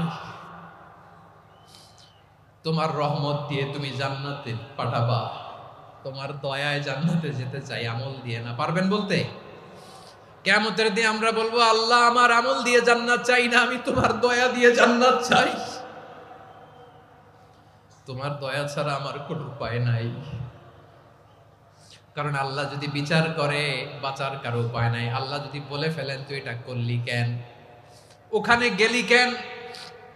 কোরআনে 1000 বার নিষেধ করলাম, তারপরেও এই পাপে জড়ালি কেন? এরকম প্রশ্ন ছুড়ে দিলে আমার উত্তর আছে? বাঁচার কোনো উপায় আছে? রোজ হাসরে হে আল্লাহ আমার করোনা বিচার, আল্লাহ করোনা বিচার, বিচার চাহি না তব দয়া চাহি এ গুনাহগার, করোনা বিচার। আপনার আমল দিয়ে জান্নাতে যাবেন? কি দিয়ে যাবেন? আল্লাহর দয়া দিয়ে। আল্লাহর রহম আর দয়া ছাড়া কেউ জান্নাতের চেহারাও দেখতে পাবে না। আমার প্রিয় ভাইয়েরা, এই দোয়া আল্লাহর কাছে পছন্দনীয় হওয়ার কারণ তিনটা। দোয়ার প্রথম অংশে আছে তাওহীদ, আল্লাহর একত্ববাদের ঘোষণা। এই দোয়ার দ্বিতীয় অংশ আছে তাসবিহ, আল্লাহর প্রশংসা সূচক বাণী। এই দোয়ার 3 নাম্বার অংশ পাপের স্বীকৃতি। তাহলে আমরা সবাই গুনাহগার। আমরা আল্লাহর কাছে পাপের স্বীকৃতি দিয়ে বলবো, ও আল্লাহ ইন্নী কুনতু মিনাজ জালিমিন, আমরা জুলুম করেছি, পাপ করেছি, অন্যায় করেছি, আল্লাহ বুঝতে পারি নাই। শয়তানের ওয়াসওয়াসায় পড়ে, বন্ধুর পাল্লায় পড়ে, নফসের খায়েশ মিটাতে যে আল্লাহ করে ফেলেছি। তুমি গুনাহ না মাফ না করলে আমাদের গুনাহ মাফ করার দ্বিতীয় কেউ নাই। ঠিক কিনা বলেন? এভাবে অনুতপ্ত হয়ে যদি আল্লাহর কাছে দোয়া করেন, দেয়ালে পিঠ থেকে গেছে, কোনো রাস্তা নাই বের হওয়ার, ওই মুহূর্তেও আপনাকে বিপদ থেকে উদ্ধার করবে কে? বিশ্বনবী চরম বিপদে পড়লে 2টা দোয়া পড়তেন। প্রথম হলো এটা, লা ইলাহা ইল্লা আনতা সুবহানাকা ইন্নী কুনতু মিনাল জালিমিন। এই দোয়াটা আমরা বেশি বেশি পড়ব প্রিয় ভাইরা। রাজি আছেন? সবাই আওয়াজ করে পড়ুন ইনশাআল্লাহ।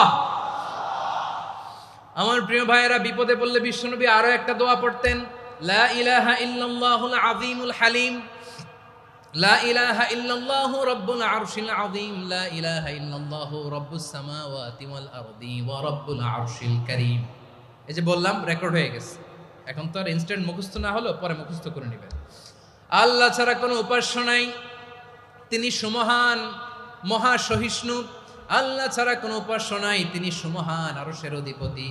আল্লাহ ছাড়া কোনো উপাস্য নাই, তিনি আকাশের মালিক, জমিনের মালিক, তিনি সুবিশাল আরশের অধিপতি। সুবহানাল্লাহ পড়েন। এই দোয়াটা কেউ যদি পড়ে যদি এর ওসিলা করে দোয়া করে, তাকে বিপদ থেকে মুক্তি দেয় কে? মনে থাকবে আপনাদের? তাহলে বিপদের প্রথম ধাক্কায় কি যেন পড়তে হয়? ইন্না লিল্লাহ। তারপরে কি বলে আল্লাহর কাছে নিজেকে সঁপে দিতে হয়? দেয়ালে পিঠ থেকে গেলে লা ইলাহা ইল্লা আনতা সুবহানাকা ইন্নী কুনতু মিনাজ জালিমিন। 2 নাম্বার হচ্ছে লা ইলাহা ইল্লাল্লাহুল আযীমুল হালিম, লা ইলাহা ইল্লাল্লাহু রাব্বুল আরশিল আযীম, লা ইলাহা ইল্লাল্লাহু রাব্বুস সামাওয়াতি ওয়াল আরদি ওয়া রাব্বুল আরশিল কারীম। মনে থাকবে? ইনশাআল্লাহ বলেন সবাই, আওয়াজ করে সবাই ইনশাআল্লাহ। অনেক সময় এমন হয়, হঠাৎ বিপদের সম্মুখীন হই আমরা, রেডি হয়ে বের হইছে অফিসে, হঠাৎ অ্যাক্সিডেন্টে পড়ে যাই, হঠাৎ পেটের ব্যথায় অজ্ঞান। এরকম হয় না? আপনাদের হয় না? বিষ্ণু ইসলাম বলেন, আকস্মিক দুর্ঘটনার বিপদ থেকে যদি কেউ বাঁচতে চায়, সকাল সন্ধ্যা যেন প্রত্যেকে এই দোয়াটা পড়ে। সকালে যদি 3 বার পড়ে, সন্ধ্যা পর্যন্ত হঠাৎ বিপদ থেকে সে রক্ষা পাবে। To be protected from sudden calamity, sudden disaster, sudden calamity. হঠাৎ বিপদ, হঠাৎ ভয়ঙ্কর কোন আকস্মিক বিপদ থেকে আল্লাহ বাঁচায় দিবে। সকালে পড়লে সন্ধ্যা পর্যন্ত প্রোটেক্টেড, সন্ধ্যাবেলায় যদি 3 বার পরে সকাল পর্যন্ত প্রোটেক্টেড। সুবহানাল্লাহ পড়ে। দোয়াটা কি? দোয়াটা হচ্ছে বিসমিল্লাহিল্লাযী লা ইয়াদুররু মা ইসমিহি শাইউন ফিল আরদি ওয়ালা ফিস সামাই ওয়া হুয়াস সামিউল আলিম। ছোট না? অনেক ছোট, মুখস্থ করবেন। বিসমিল্লাহিল্লাযী লা ইয়াদুররু মা ইসমিহি শাইউন ফিল আরদি ওয়ালা ফিস সামা। ওই আল্লাহর নাম নিচ্ছি, যে আল্লাহর নামের বরকতে আকাশ জমিনের কোনো কিছু কারো কোনো ক্ষতি সাধন করতে পারে না। তিনি সর্বশ্রোতা, সর্বজ্ঞ। সুবহানাল্লাহ পড়েন। পড়বেন এই দোয়াটা, বিসমিল্লাহিল্লাযী লা ইয়াদুররু মা ইসমিহি শাইউন ফিল আরদি ওয়ালা ফিস সামাই ওয়া হুয়াস সামিউল আলিম। ফজরের পরে 3 বার, মাগরিবের পরে 3 বার যদি কেউ পড়ে, প্রোটেক্টেড। যে কোনো হঠাৎ বিপদ থেকে প্রোটেক্টেড। প্রোটেক্ট করেন কে? ওই আল্লাহর নাম নিচ্ছি যে আল্লাহর নামের ওসিলায় আকাশ জমিনের কোনো কিছু কোনো ক্ষতি করতে পারে না। সুবহানাল্লাহ পড়েন। আচ্ছা, এবার আমাদের জীবনে দুশ্চিন্তা আছে না নাই বলেন? Tension, hyper tension, anxiety, depression, চিন্তা টেনশন নাই এরকম কে কে আছে দেখি, হাত তোলেন। ওই যে হাত তুলছে এক আল্লাহর ওলি, ওই যে টেনশন নাই তোমার, মাশাআল্লাহ। ও না বুঝে তুলছে, জোকের চোটে, জোশের ঠেলায় ধাক্কায় তুলে ফেলছে। সবার জীবনে টেনশন আছে না নাই? এই দুশ্চিন্তা, পেরেশানি, মারাত্মক পেরেশানি থেকে মুক্তি পাওয়ার জন্য বিষ্ণু ইসলাম দুটো দোয়া পড়তেন। কয়টা?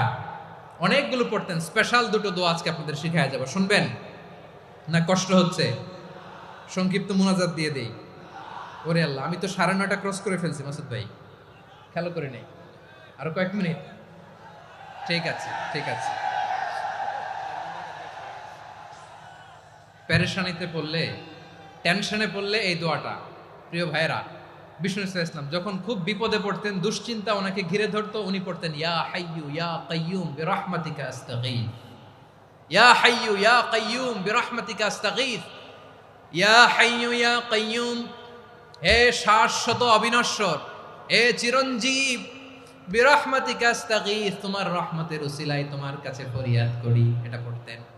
আবার আরেক বর্ণনায় এসেছে ইয়া হাইয়ু ইয়া কাইয়ুম বিরহমাতিকা আস্তাগীথ আসলিহ লি শা'নি কুল্লাহু ওয়ালা তাকিলনি ইলা নাফসি তারফাতা আইন। আসলিহ লি শা'নি কুল্লাহ, আল্লাহ আমার সবকিছু আপনি সেটেল করে দেন। আমাদের সব ঝামেলা সেটেল করে দিতে পারে কে? আমরা তো সেটেলমেন্টের জন্য এসপি সাহেবের কাছে যাই, ডিসি সাহেবের কাছে যাই, অমুক ভাইয়ের কাছে যাই, তমুক ভাইয়ের কাছে যাই। এই দোয়া পড়লে আরশের উপর থেকে আপনার ম্যাটার সেটেল করে দিবে কে? তাহলে পড়বেন ইয়া হাইয়ু, এ চিরঞ্জীব। হাইয়ু মানে চিরঞ্জীব, যিনি চিরকাল বেঁচে থাকবেন, মরবেন না। আল্লাহ মরবেন? তার কোনো লয় আছে? ক্ষয় আছে? সূরা রহমানে আল্লাহ বললেন কুল্লু মান আলাইহা ফানি ওয়া ইয়াবকা ওয়াজহু রাব্বিকা যুল জালালি ওয়াল ইকরাম ফাবিআইয়ি আলাই রাব্বিকুমা তুকাযিবান। জমিনে যা আছে সব ফান, ভ্যানিশ হয়ে যাবে, নিশ্চিহ্ন হয়ে যাবে, শেষ হয়ে যাবে, সব বিলুপ্ত হয়ে যাবে, একজন ছাড়া। জোরে বলেন তিনি কে? ইয়া হাইয়ু। আমার সাথে আওয়াজ করে পড়েন ইয়া হাইয়ু ইয়া কাইয়ুম ইয়া হাইয়ু ইয়া কাইয়ুম বিরহমাতিকা আস্তাগীথ আসলিহ লি শা'নি কুল্লা ওয়ালা তাকিলনি ইলা নাফসি তারফাতা আইন। এভাবে দোয়া করলে আপনাকে বিপদ মুক্ত করবে কে? এই দোয়াটা কেন পছন্দ আল্লাহর কাছে? কারণ এখানে আল্লাহর দুইটা সুন্দর নাম আছে, গুণবাচক নাম, আল হাই, আল কাইয়ুম। এই দুটো নাম আছে এখানে। আবার এই দুইটা আয়াতুল কুরসির অংশ। আয়াতুল কুরসির শুরু তো এটা আসরা নাই? হ্যাঁ, আসরা নাই। 3 নাম্বার কারণ, এটা ইসমে আজম। কোন দোয়াটা ইসমে আজম? যে দোয়া ওসিলায় দোয়া করলে আল্লাহ দোয়া ফেরায় না। অনেকগুলো মত আছে, সবচেয়ে ভ্যালিড মত হচ্ছে এটা, ইয়া হাইয়ু ইয়া কাইয়ুম। এর ওসিলা দিয়ে দোয়া করলে দোয়া কবুল করে কে? 2 নম্বরে বিশ্বনবী মারাত্মক বিপদে পড়লে আরেকটা দোয়া পড়তেন, আল্লাহুম্মা ইন্নী আবদুক। আগে দোয়াটা পড়ি, শুনেন। আল্লাহুম্মা ইন্নী আবদুক ওয়া ইবনু আবদিক ওয়া ইবনু আমাতিক নাসিয়াতি বিয়াদিক মাদিন ফিয়া হুকমুক আদলুন ফিয়া কাদাউক আসআলুকা বিকুল্লি ইসমিন হুয়া লাক সাম্মাইতা বিহি নাফসাক আও আনসালতাহু ফি কিতাবিক আও আল্লামতাহু আহাদাম মিন খালকিক أو استأثرت به في علم الغيب عندك أن تجعل القرآن ربيع قلبي ونور صدري وجلاء حزني وذهاب همي। سبحان الله পড়েন।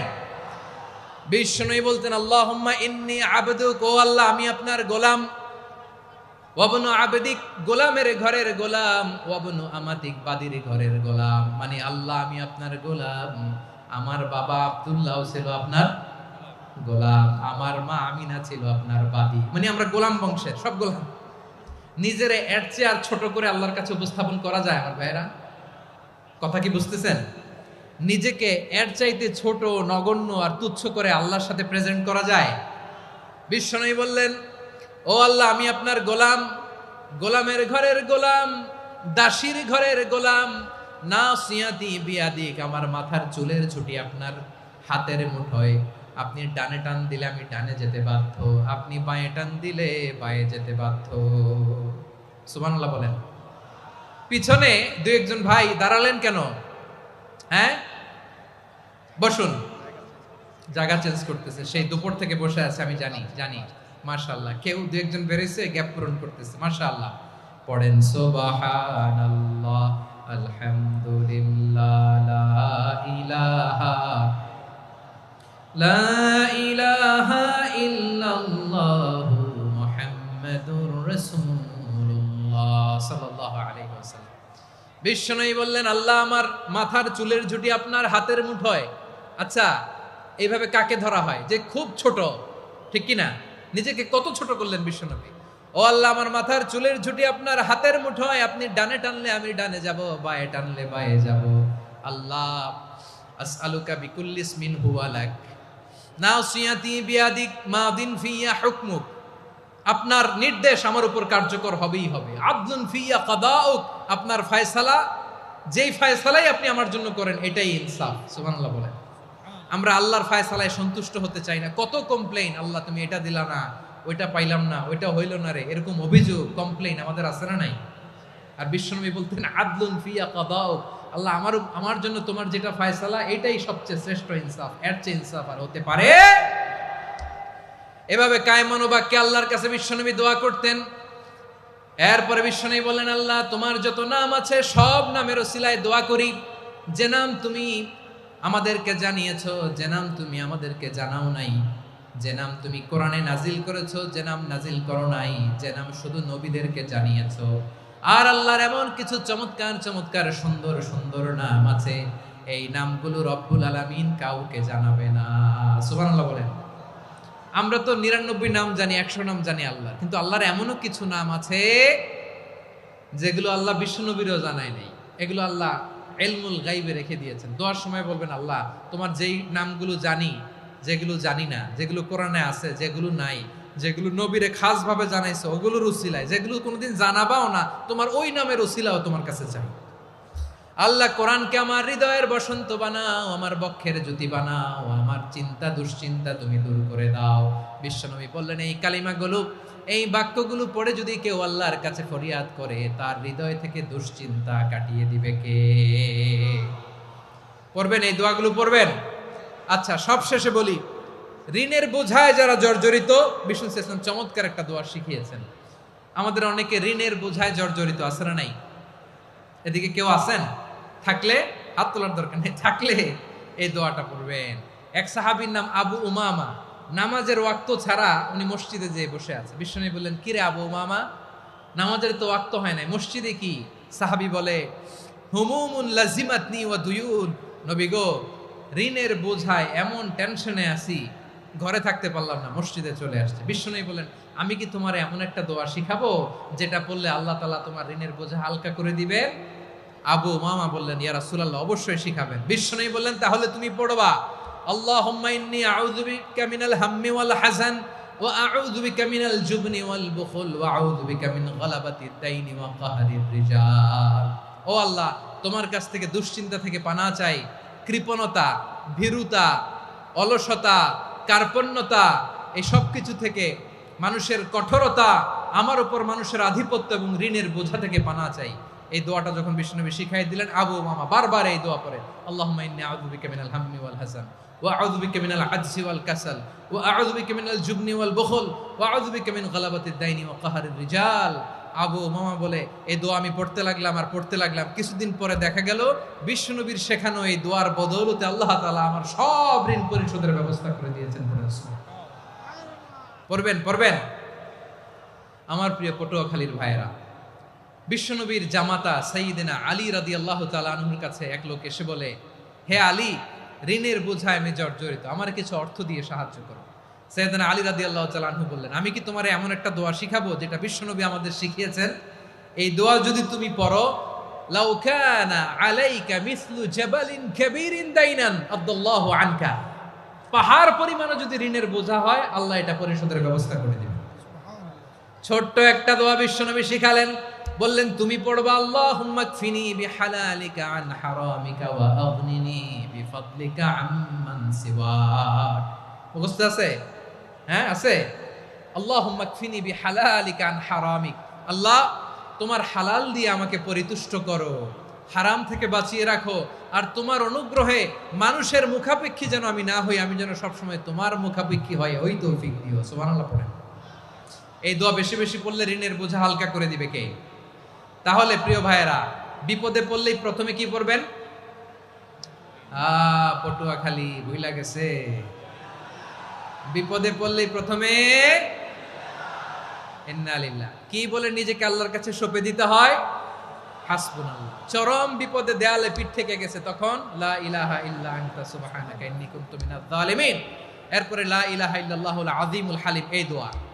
আকস্মিক বিপদ, হঠাৎ যেন কোনো বিপদ আমাকে পেয়ে না বসে, এটার জন্য বিসমিল্লাহিল্লাযী লা ইয়াদুররু মা ইসমিহি শাইউন ফিল আরদি ওয়ালা ফিস সামাই ওয়া হুয়াস সামিউল আলিম। সকালে 3 বার, রাতে 3 বার।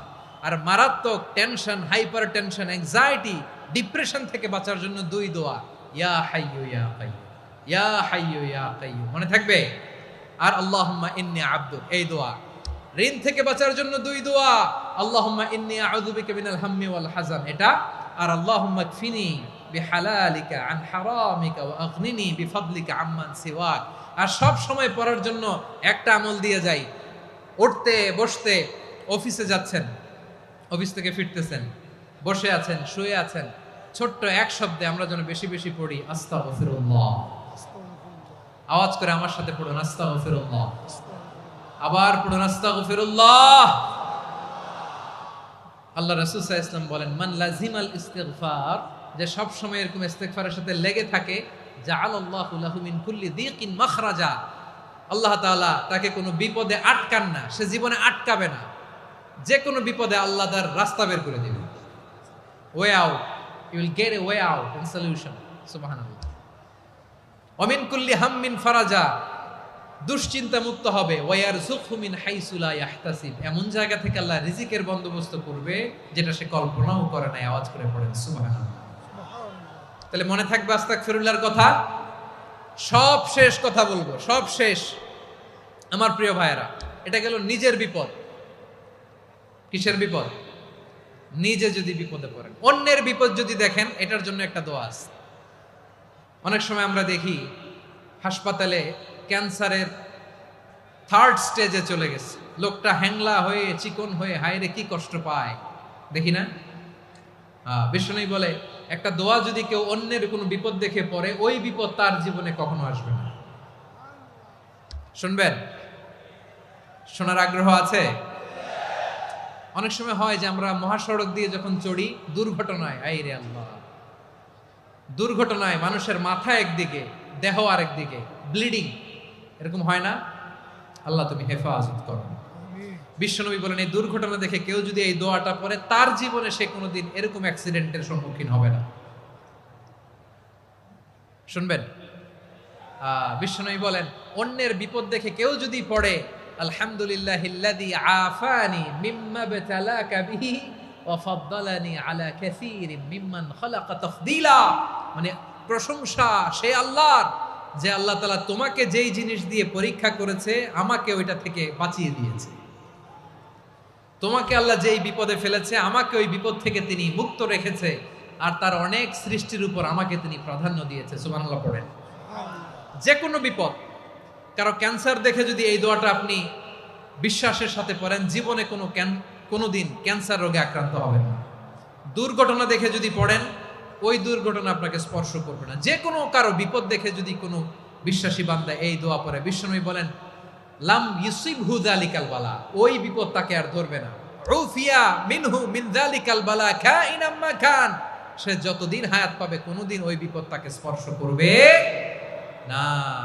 এই দোয়াটা পড়তে রাজি আছেন আমার প্রিয় ভাইরা? তাহলে পুরো আলোচনার সেন্ট্রাল থিম হচ্ছে, আমাদের জীবনে বিপদ আসবে, কষ্ট আসবে, দুঃখ আসবে, কিন্তু বিপদে আপদে আমরা হাল ছেড়ে দিব না, হতাশ হব না। মুমিন হতাশ হয় না, নিরাশ হয় না, হাল ছেড়ে দেয় না। মুমিন ভরসা রাখে একজনের উপর। আওয়াজ করে বলুন, যিনি কে? বিপদে পড়লে আমাদেরকে উদ্ধার করে কে? আবার আমাদেরকে যদি কোনো নেয়ামত আল্লাহ দিতে চান, ওইটা কেড়ে নেওয়ার ক্ষমতা কারো আছে? তাহলে আমরা কানেক্টিভিটি বাড়াবো কার সাথে? আমাদের প্রার্থনার ফরিয়াদের হাত তুলবো কার কাছে? রাজি আছেন পটুয়াখালীর ভাইয়েরা? মনে থাকবে কথাগুলো? আল্লাহ তাআলা আমাদের সবাইকে কথাগুলো বোঝার ও আমল করার তৌফিক দান করুন।